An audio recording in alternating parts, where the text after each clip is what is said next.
Hi everyone, welcome to the next episode of my YouTube series, where I attempt to chronicle everything magical in the D&D universe. In this series, I take on the role of a university lecturer at the Conclave of Silverymoon, teaching magical lore to anyone who is interested. This YouTube series is a work of fiction, and should not be treated as the basis of reality. However, comments below in character are welcome and always appreciated. Please like and subscribe if you enjoy what I do, and let us begin this foray into roleplay, knowledge, and a slightly different voice. The magic endemic to a person is a permanent loop of magic, like a spell, but able to be called upon each day as it's a part of our being. It's like a portal, those magical teleportation circles that activate because of how just so the surrounding environment is. Our physiology determines the spell-like and supernatural abilities afforded to us.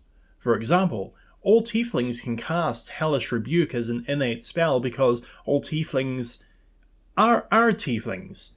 If that sounds too deterministic for your tastes, then I do apologize, but maybe magic isn't for you. Magic is a physical determinism. A certain spell is always the result of a causative set of gestures and words. Wild magic is different because it exists outside of our deterministic universe, but perhaps we'll speak on wild magic another time. The point is, magic that is part of our being is magic that's alive, and it's permanent for as long as we exist, but when we die, the magic returns to the source. And art must imitate life, for that is how magical items work as well. In every age, save for the 5th, when we make magical items, we have needed several things. We have needed an item of exceptional quality to hold the magic and be the intent that provokes the magic. Intent is important for spells and for crafting magic items. Creating boots of X-ray vision is impossible because when we think of vision, we think of glasses, goggles, things that augment vision and sight itself. Likewise, we don't have goggles of elven kind, able to camouflage our movements, mostly because eyesight isn't evoked when we imagine being stealthy, but also partly because goggles just don't go with organza. The second thing that magical items need are material components that are expended with the act of creation. The magic isn't just channeled through the item like a river, it is a loop of magic that refreshes itself. That loop must be able to be expended, but in most cases also recharge. A potion when drunk has an instantaneous effect, and then all that's left behind is flavoured water. A wand must always be able to augment spell attacks and damage. Material components are used to absorb and collect power, but also to focus the point of the magic in the first place. The third thing a magic item needs is, well, magic. This energy is usually channeled through the spellcaster in question, but can easily come from other sources. An artificer who lacks spell slot energy could install a small crystal in their work, allowing the item to gain power from the ambient surroundings or from a ley line. Ancient languages integral to the substance of reality could be used, including runic languages such as within the Batrachi or giant cultures. There are churches who use splinters of the holy symbols of their heroes to power the inspired items. And finally, you need to imbue a magical item with life force, specifically your own life force, and this life force is in the form of experience. What you've done, your hopes, your dreams, your drive, your intent. A part of your psyche is placed within even potions, because without a living loop of energy, the magic would dissipate. Think on that the next time you give a potion to your friend. Today we're going to visit a multiverse that exists on the fringes of our conscious realms. This world has a prime material plane, an infinite abyssal realm, and an infinite plane of shadow. This world has magic inherent in its dangers, but also in its singular focus of magic. This world has no spells, no divine prayers, and if there are gods, then they are silent. The inhabitants, millions, tens of millions of them, spend their days exploring the infinite material plane together or apart, gathering resources and building mighty edifices inspired by our own world and many others. But where the inhabitants excel is in the magic of enchanting, and their enchanting is so profoundly simple, so complete, that I think it's an excellent groundwork for our own methods of enchanting. So join me as we explore the world of Minecraftia.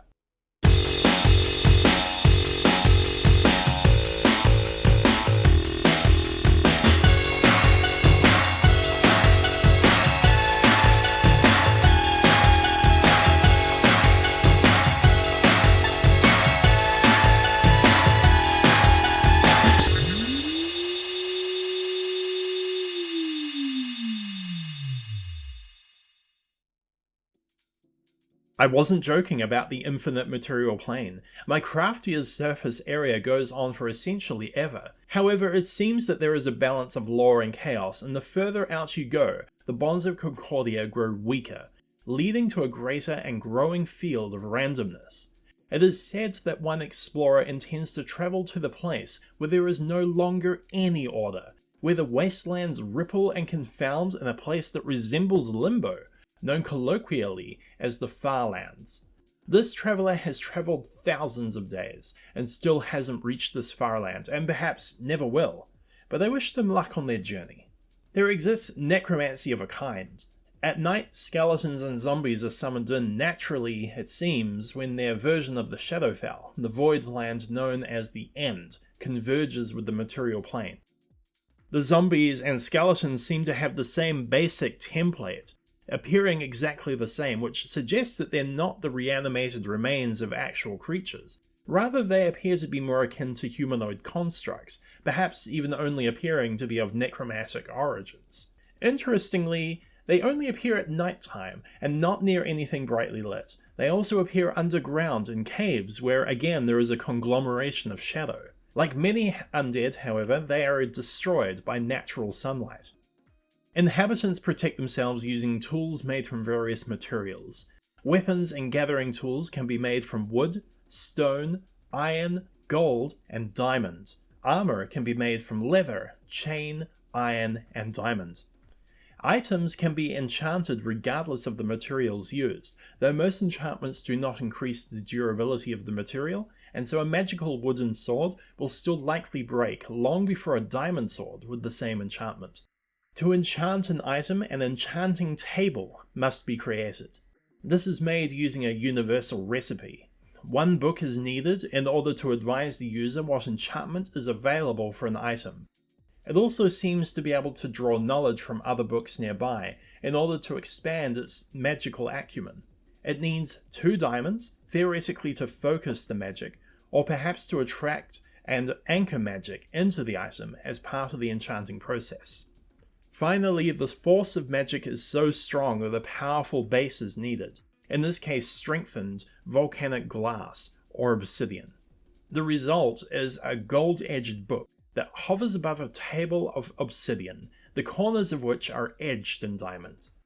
When you approach, the book automatically opens up and turns towards you. When nobody is around, the book is closed and slowly spins. This indicates that it is powered, in part, by sentient intent. The magic is palpable, and they may generate their own light. When placed near bookshelves full of books, an interactive link between the books and the tables can be seen, with glyphs manifesting and being drawn into the table. These glyphs have been translated and are showing below. The words themselves appear to be cosmetic, or at least the appearance of certain words do not appear to be related to the available enchantments for items. To enchant an item, said item is placed over the enchanting table. The pages will then advise the 3 enchantments available. The table will collect 3 spells available from the bookshelves that will work on the intended item and then imprint upon that item. For example, an iron sword might garner sharpness, sweeping edge, and a combination of the 2 as the least, middling, and most powerful enchantments. If a new item were to be placed on the table, then the sword brought back, new enchantments would not be found, the sword would be remembered. A different iron sword would have new enchantments, and enchanting a sword would reset the magic and new enchants could then be determined. Two things are needed to actually enchant the item. First, the enchanting table is self-powered and provides enchanting recipes, but lacks the power to impart to the items. For that, magic is derived from a semi-precious stone called lapis lazuli. As noted, Faerun has precedent for crystal magic, so this is a familiar power source for us. The weakest enchantment requires 1 lapis piece, the middling enchantment requires 2 pieces, and the strong enchantment requires 3. In a lapis-rich environment, an average 5 by 5 by 5 foot block contains 3 to 8 pieces of lapis. Secondly, the enchantment requires experience from the user. Unsurprisingly, the weakest requires a small amount of experience and the strongest can require 2 to 4 times that. Some of the enchantments available are Fire Aspect, enchanted to a melee weapon, will set the target on fire when hit. Sharpness, also enchanted to melee, will increase general damage. Looting, a melee weapon will magically duplicate the items dropped by killing an enemy creature. Silk Touch can be applied to a gathering tool such as a pickaxe or axe and will carve out the 5 by 5 by 5 foot material without breaking it. Fortune can also be applied to a gathering tool and will duplicate resources. For example, it could create extra pieces of lapis lazuli. These copies function exactly the same as the original pieces and are permanent, and can also be used in further enchanting. Infinity can be placed on ranged weapons and will give you infinite ammo, though the item durability of the bow, for example, is not affected. There are far more, but you get the idea. Once again, there are other lecturers available who will gladly list each and every example of a thing. I'd prefer to move on before it gets boring. Finally, books themselves can be enchanted with the arcane scripts that house and store the enchantments. The books and items contain a script upon which the magical enchantment rests, and can be added to with an anvil made of iron. As iron is conductive and can carry and magnify charge, so too can it carry, conduct, and magnify magic. So taking 2 iron swords, each enchanted with sharpness 1, and place 1 on each end of the anvil, will cause the magic to run through the iron and coalesce into one of the swords, enchanting it with sharpness 2, and causing the first sword to be destroyed as the magic leaves it. This will also work with enchanted books, causing the script from one to flow into the other, and rewriting it to a new and stronger version of the enchantments.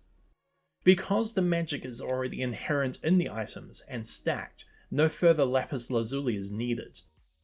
Similarly, because the item is pinned to the material shape of it, deliberate changes to the physical anchors of the enchantment can cause the whole magic to dissipate without the item being lost. Inhabitants make use of a grindstone to make the minute changes. I would recommend anyone who can study this world yourselves. It provides a basic yet firm understanding of the fundamentals of Faerun enchanting. And perhaps in the future we'll discuss the other great artifice of Minecraftia, alchemy. Until then, thank you for listening. Stay safe, stay healthy, study hard for the test that's coming, and to be continued.